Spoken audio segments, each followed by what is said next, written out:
Guys, magandang hapon sa inyo lahat. Pwede ko ngayong araw to, gusto ko pag-usapan natin tong mainit na pinag-uusapan sa social media dahil graduation day. Ayusin muna natin yung palong natin, guys. Okay? Kasi ano siya to, money garment ba? Basta money yun, basta money garage. So basta bahala na kayo, comment nila sa baba kung ano ibig sabihin ng money yan. Basta money sas, ayan. Kasi uso ngayon yung ganyan-ganyan, guys. Kasi nung panahon namin, walang ganyan.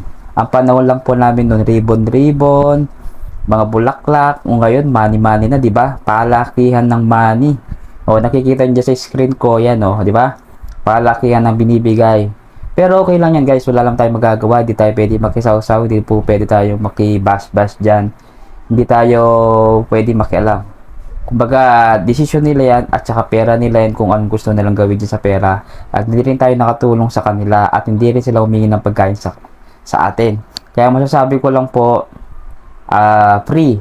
Pero sa mata ng tao, mali sa kanila. Pero sa mata ng ibang tao, okay lang. Kasi pinag-uusapan nila yan kung anong pwedeng gawin nila. Pero sa akin, guys, okay lang, walang problema. As long na wala namang ginagawa masama sa akin, okay lang yan. Kaya mas maganda na siguro yung simple na importante nakagraduate ka, ang kukunin mo lang doon diploma, di ba? Kaya kailangan doon importante doon diploma. Bye.